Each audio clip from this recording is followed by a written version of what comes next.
Thanks for joining us live here at the Precision Camera Facebook page. And my name's Todd White, and I am one of the instructors here at Precision Camera. I'm also a Lumix Global Ambassador, and I'm going to be talking today about strobes. And in particular, we're going to talk about the Westcott FJ-400. So I'm going to give you guys a few minutes to jump on so we can get the numbers up for live. But in the meantime, while people are still joining us, I want to encourage you all to go ahead and put in the comments any questions that you have. Maybe you've got a few questions about using strobes, anything that I talk about, questions about some of the gear. By all means, feel free to jump in the comments. I know we've got Casey in there who can answer questions, and he'll be throwing out some links to some of the products that I'm talking about. So we'll definitely keep that active there in the comments section. All right, let's go ahead and get started. So, as I mentioned, my name's Todd White, and I'm one of the instructors here at Precision Camera. And today we're going to talk mainly about the Westcott FJ-400. And so, as you can probably tell by the name implies, this is a 400 watt second strobe. Now, for myself in particular, I was looking for something that sat in between my two other main lights that I use. So for myself, when I'm shooting in studio, I will use the ProPhoto D2. And then when I'm on location and I'm running around, more of a run and gun style, I tend to use the Godox AD200. And I was looking for something a little bit more powerful. And Westcott came out just recently with the FJ-400 that fills that gap from what my needs are. So we're going to talk about that today and spend our time there. Now, along with the actual FJ-400 strobe, you also have the FJ trigger that goes with it as well.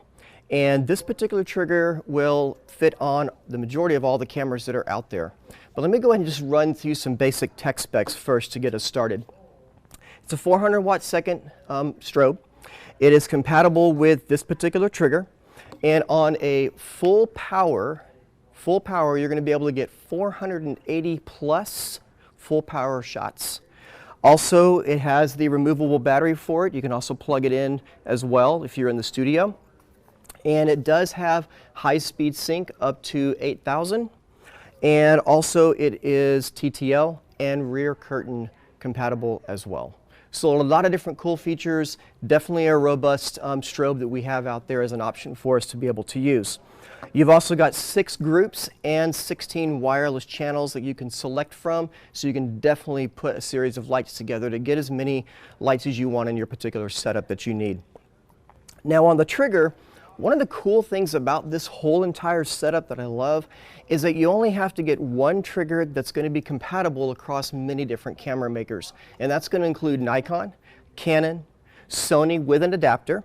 You're also going to be able to use it with a Lumix camera, and Fuji, and so on. So the cool thing is you can turn on the particular trigger itself and the flash, and when you are going through the menu options on your trigger, you are going to be able to select the camera maker that you are using in the menu system, and then that will display up at the top corner of your trigger. And then this will fit onto the top of your camera, just like you would normally fit on a trigger, slide in, and tighten it down, and you're good to go. It also can tilt as well. The flash system is also compatible for Bluetooth, so you can use that on an app with iOS and Android as well. Also with the flash, it does take and use, and I went ahead and put that away real quick. It does charge, and it can also use a USB Type-C for the cabling. And you will charge this with a USB-C, and then this particular unit here also has a battery charger for it as well, but then you do have a USB-C cable connection on the back of this when you pull the battery off. As far as firmware updates for this particular model, you'll also use the USB-C cable for that as well. All right. Let's move on past the tech stuff. The tech stuff is great. Definitely know we have power here. We've got a lot of different options, but let's move into some of the things that what I like about this particular strobe and that I find to be fascinating. First of all, as I already mentioned, it's compatible with all the different camera makers, and it's nice that you can use just one trigger and not have to go buy a separate trigger for different types of cameras that you may have. Some people shoot with different multiple cameras. one trigger, you're all set to go. I also love the fact that it's a Bowens mount. Now that's a very common mount that we see, and we have some particular strobes and flash systems that don't use a Bowens mount. And I do like the fact that it does have a Bowens mount, it's compatible. So we can use a variety of different types of modifiers that are already out there. And when you are using something like the AD200, you can go and you can buy a particular mount for that kind of a flash strobe, if you will. And that will also be compatible for Bowens mount. So now I can go ahead and buy a variety of different modifiers that are with the Westcott system. And I personally use the rapid switch system is what I use. And they'll all be the Bowens mount. And so I can go ahead and use those particular modifiers with my FJ-400. I can use them with my AD200. And I even have an adapter that lets me use those with my ProPhoto D2 as well. Now, as far as adapters, as far as modifiers are concerned, I've got roughly 4 modifiers that I keep in my kit that I use on a regular basis. First one, and this is getting a little bit off just focusing here on the FJ-400, but the first modifier that I keep is when I'm doing studio shoots and I want a nice, clean, well-lit subject, especially if I'm shooting against a white backdrop, and I want to be able to get a nice wraparound light. I use the 7-foot parabolic umbrella, and this is a huge modifier. It's one of my favorites to use, and this would be the parabolic umbrella that you can get from Westcott. Now notice on my particular umbrella I use the white as opposed to a silver for the inside, and I prefer the white. In fact, I use the white for my reflectors and my modifiers as much as I can, because I find that the shadow that it will cast on the back is either barely noticeable or it's really, really soft. And it also has a cleaner color representation of the light against my subject as well. If you use an umbrella that has silver, one of the things you'll notice when you're shooting into the umbrella and going back to your subject is you'll get a harder line and a harder shadow, if you will, on the back of the background. So I tend to go with white. It finds it to be a lot easier to deal with and a lot better with handling the color. Also, I use the Octabox M as far as this is my go-to. This pretty much stays in my kit about 80% of the time. I use this one. I like the fact that they're double diffused, so I get a nice, clean, soft light on my subject. And then one of the newer ones that I've picked up recently, which is big, is the Octa Large. And I've used this on a few shoots recently where I don't want to get a full wraparound light for like an e-commerce setup, but I want to direct that light just a little bit more. Then I will use something like the Octa Large for my particular setup. And the last one, I don't have it set up here right now, but is a 4x3 softbox that I use a lot as well for different types of shoots and styles of shoots. So those are the particular modifiers that I use. Basically on this particular flash, I can go ahead and pull off the reflector here, and my modifiers will fit in here with a typical Bowens mount. Go ahead and turn that back around. And we go ahead and turn this on for us so we can take a look at some of the items here on the menu itself. So as far as the modes are concerned with this particular flash, you're going to have your standard normal mode, which is going to be manual. You're also going to have a TTL mode, which then with the TTL mode, and you get to your modes by just selecting here on the mode switch. So for right now, I've got it set on normal and manual. If I choose for TTL, then notice I've got a plus next to the zeros here. And so TTL, as we all know, is through the lens, and that camera and the flash to communicate and give us the best guess at the right exposure. And if I want to adjust that on my own, then I can go in and I can roll the dial and I can adjust the exposure compensation on the flash. Outside of the normal mode and the TTL mode, then I also am able to work with my sync. So I've got high-speed sync, as I mentioned. Let me change one thing real quick. There we go. So on this particular setup, on this strobe, I've got high-speed sync. Now, high-speed sync is something that I prefer to use when I'm shooting outdoors. And one of the things that high-speed sync will do for you, and the main reason why we use high-speed sync, is to be able to overpower the sun, and we can shoot at a lower aperture. So shooting wide open, and to be able to use the strobe, cancel out the sun, if you will, and still maintain and get that nice creamy background in the bokeh that we like to get in our particular portrait shots. So with this camera, with this strobe, what I would do is I would set it in high-speed sync mode, and I can go up to 8,000 on my shutter, and I can shoot wide open at 1.4 in the middle of the afternoon and basically overpower the sun. So we've got high-speed sync, we have TTL, and then we have normal. And those are some of the basic functions of the strobe. Now there are two other settings that we have as far as sync is concerned, and let's go ahead and talk about those. The next one that I want to talk about is called the freeze mode. Now the freeze mode is not the same as a high-speed sync. The freeze mode is in particular used for us to be able to capture high-speed action. So let's say you're a food photographer and you want to capture maybe an ice cube dropping into a glass of water. You want to capture maybe someone getting splashed with water, or some other high-speed motion that you want to capture. That is where you're going to be able to use the freeze mode. And that is what the name implies. You're able to freeze action and stop action. Not the same as a high-speed sync. That is made to shoot at a higher shutter speed, yes, to cancel out the sun, let us shoot wide open. Freeze uses the higher shutter speed, but it shortens the flash duration, so we're able to actually capture that action as it happens. So higher shutter speed, yes, but a shorter flash duration to capture those particular items that we want to stop in motion. Do we have questions? Yes. We were wondering if the TTL works across multiple brands. Does it work on all brands? Yes. TTL is compatible across all brands. So as long as your camera does TTL, which the majority of them will, then that will work. And that's the beauty, going back to the comment that I made earlier, that's the beauty of having this particular trigger. If I can get it off the camera.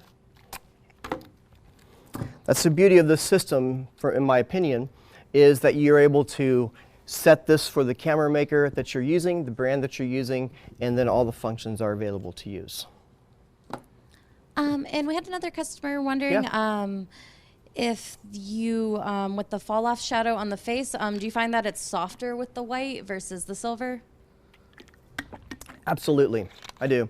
I find, and the question was if the fall off shadow on the face is softer with the white. And absolutely it is. I feel that it is all the way around. I just like the way that a white lining on my umbrellas look in general. Any other questions? Yes, we actually have another. Cool. How many flashes at full power on DC? I would assume with this flash that we're talking about right now. On the battery power, we're going to get 480. 480 plus or so on a full power. Yep, fully charged battery and shooting at full power. Okay, and I think we're caught up on questions. Caught up on questions. Cool. All right. So we've talked about the fact that we've got a normal mode, and then we also have TTL that's available to us, and then we also have high-speed sync with this particular strobe. And then we talked about one of the features, which is the freeze mode for stopping action, freezing frames. And the last thing I want to talk about, which is really cool and unique, but the caveat is you need 2 of the units to do that. That's 2 of the FJ-400 units to do this. And that is a mode that they have, which is called the masking feature. Now the masking feature is something that's unique, and it's a really cool effect. And what this allows you to do is it allows you to fire off two shots, 2 exposures, and you're going to basically take one of the units as the key light in your subject, and the other unit is going to be behind you, and it's basically going to white out, if you will, the backdrop.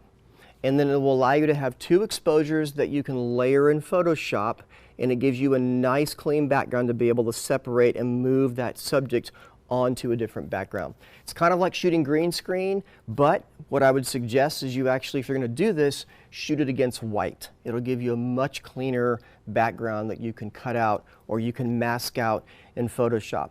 So let me kind of run through that one more time. So it takes 2 of the FJ-400s to do it. You would set up a background, and like I said, I suggest you do white as opposed to a blue or a green. Sometimes when you use a different color background to do this, you'll get some color cast that'll come back onto your subject, so you want to avoid that. So if you know you're going to mask out the background, just use something that's white, whether it's white seamless, or you can use, I think Westcott's got a series called the Drop Series, which is some portable white backdrops that you can use as well. But you'll put your second light against that backdrop. So your first exposure, and the key thing too is your subject cannot move in between these exposures. You're going to fire them off one after the other, but still they can't move. So your first exposure is going to expose your subject the way you want to have them exposed. The second shot is going to be purely just to white out and overexpose the background. Then you'll take those 2 images, put them in Photoshop, you're going to layer them, and then you'll be able to mask out the background and do a replacement. And because you're shooting it with such high contrast and you are shooting it against white, it's easier and a much cleaner masking that you're going to get, especially when it comes to getting hair. And you'll know, we've all, those that have done this in Photoshop, that hair is one of the most difficult things to deal with. And so doing it this way, using this feature, especially against white, it's going to be a much cleaner masking to be able to get rid of hair. All right, so we've talked about freeze mode and we've talked about the masking mode. One of the other cool things that I like is that you do get some gel come with your unit, and it comes with 4. You've got orange, kind of a yellowish, green, and then you have a frost. Now, in addition to these gels though, they do have one additional ring for you, and so what's cool is that the front of this is magnetic. So I can pop my gels on and off as I need to. And with this particular ring, which is brilliant, I'm able to take a gel from a different kit, like I use the Roscoe gels, and I can slide that on top and use my additional ring that I have without a gel on it to hold that into place. So now I've got a really cool gel holder that's built in for this particular strobe setup. So love that additional feature there. You don't find that very often in some of the other ones that we have. Got a question? I think we do. Just to check, a customer is asking about the bulb unit. Do you mind taking off the reflector and showing the bulb in the modeling light? Sorry. Yep.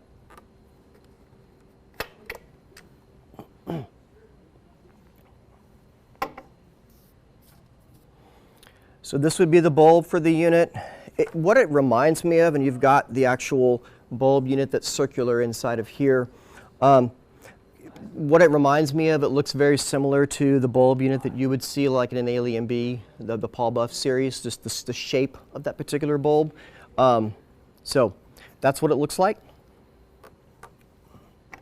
And we'll just slide this back on.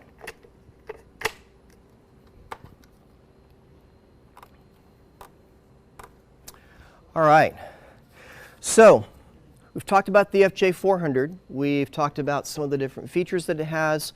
Like I mentioned, the different modes that we can shoot with, the different sync abilities that it has, and the fact that you can use the trigger with multiple different brands of cameras.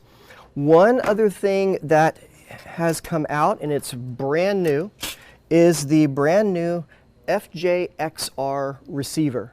So here's where this comes into play. This is a receiver. It does not have the full functionality of being able to change flash power, sync, and so on and so forth. But this will allow me to now take my AD200 or any other flash that I have in my kit, and now I can use that with the FJ-400 system. So this purely is going to be a receiver. Yes. And when using the FJ-400 during outdoor bright sun situations, what kind of modifiers do you recommend? All right. Go back a little. Modifiers for outdoors. Let me come back to that question in just a moment. Let me finish my thought about the receiver piece first. So now, if I have an FJ-400, I also have an AD-200, and maybe another type of a flash. These are the FJ-XR receivers. They're about 25 bucks a piece. And now what I'm able to do is I'm able to take that and to plug it into my existing flash. And now I can use this in my setup. So I could use this as a hair light, as a secondary light. I could gel this and use this as my key light. All different kinds of possibilities open up. And like for me, I like having this 200 watt flash in my kit that I can use, and it's nice to be able then to use it along with the FJ-400. So these are brand new, they just came out, and that is going to be the FJ-XR for the receiver itself. Now, back to the question that the customer was asking about the outdoor modifiers. I want to go back to one of the comments I made that for me, at least, I would say 80% of the time I'm shooting with this particular modifier. This is the Octa Medium, the switch, the rapid box switch Octa Medium, which basically in the switch system what that means is that this little back piece right here comes off, and I can pop it out and use it on different systems depending upon what system I have. I can use the Westcott modifiers. Like I said, I tend to prefer to use the Bowens mount, so all of my rapid boxes have the Bowens mount on them, and that's the one I stick with. By the way, something kind of funny, this little zipper, if you ever wonder what these little zippers are for on the side of your modifier, you can unzip this, and it's made to actually put your hand inside, so you can grab hold of that when you are attaching it to the front of your strobe, and that's what that little zipper is for. So anyway, just a little trick there for you. So wanted to show you guys just a few images that I've taken with the FJ-400. These mainly were shot in studio and or on location. So here's just a few images to show you from working with this light.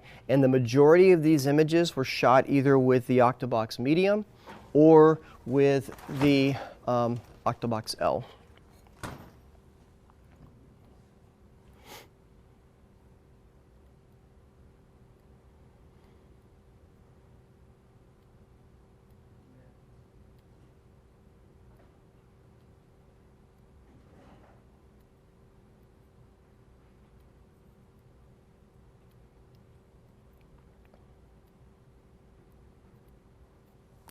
All right, as you can see just from those examples, really clean light. I'm able to definitely control and direct my light using the modifiers that I use. And you know, overall, you've got a great image and a great product here. I really have enjoyed using the Westcott FJ-400s. Like I said, I was sitting looking for something to fill the gap between the 200 that I've got with Godox and with my D2 system that I use in the studio. The FJ-400 does come in a couple of different options as far as kits are concerned. So you get a kit that will come in either a single light kit or a 2 light kit. And they have those here at the store. And so obviously the 2 light kit, like I mentioned, is great if you're going to be doing the masking feature, but also just in general, most people like a 2 to 3 light setup whenever you're working, especially in studio. And then you've got the single light kit that I mentioned as well. Comes in a nice backpack, which is pretty cool. Got some good padding back here for it. So this is the way you can purchase them, or you can also buy them just without a backpack itself, and you can get the lights and then the triggers and such. All right. Question. And were all those shots that you just showed a single strobe setup, or were they multiple strobe? All the shots that I just showed were single strobe setups for all of those. And for the Octabox, are you using grids on those at all? I am not. So I'm not using grids on my Octaboxes whatsoever. Which you can use those, and so the grids will definitely help you direct that light even more. Sometimes for me personally, this is a little trick that I've used, if I really want to narrow my light down even more, I'll show you what I do with this big parabolic. It's kind of overkill because I use a smaller umbrella to do this. But if I need to narrow my light down even more, instead of having my umbrella opened up all the way, I will tend to insert it into its holder, and then I'll close it down, and I'll use this kind of snoot-like-ish, but bottom line is I'm narrowing my light beam down even more, and so I'll actually close it down and get a little bit more of a narrow focus on my light. So different little tricks and things you can do whenever you're shooting and the use of your modifiers. Cool. All right. So FJ-400 by Westcott, great light. I've thoroughly enjoyed using it. I've been using it now for probably 3 months or so and have had no issues whatsoever. Love the fact when I'm shooting with other people and they want to use the same light, maybe they've got a different brand of a camera, it's great to be able just to pull my trigger off of my camera, hand it to them, they can menu and find the camera maker that they're using, and then they can also share the light. We've done that before when we're teaching some of our flash classes here at the store. So it's super handy and makes it a lot easier than trying to keep track of multiple brands of triggers for compatibility's sake. All right, my name's Todd White, and I am an instructor here at Precision Camera. And in case you haven't guessed and noticed, the store is open for online and curbside pickups. So by all means, go out to precisioncameraatx.com, place an order online, make arrangements to come pick it up here, or get it shipped to you as well. Or you can call the store, 512-467-7676, 512-467-7676, and place your order that way as well. And during all this time and we're all stuck at home, it's a great opportunity for you to, number one, support local, shop local for sure, and support your local camera store. It's nice to be able to come into a store here in Austin and touch the gear and play with it and test it and so on. And also all the different classes and the training opportunities that are available. It's fantastic as well. I will be doing a session next week at the same time, and I'll be talking about audio options for video. And then the week after that, I'll also be doing a session focused on constant light for video. So love to have you join me on those, and thanks again for your time.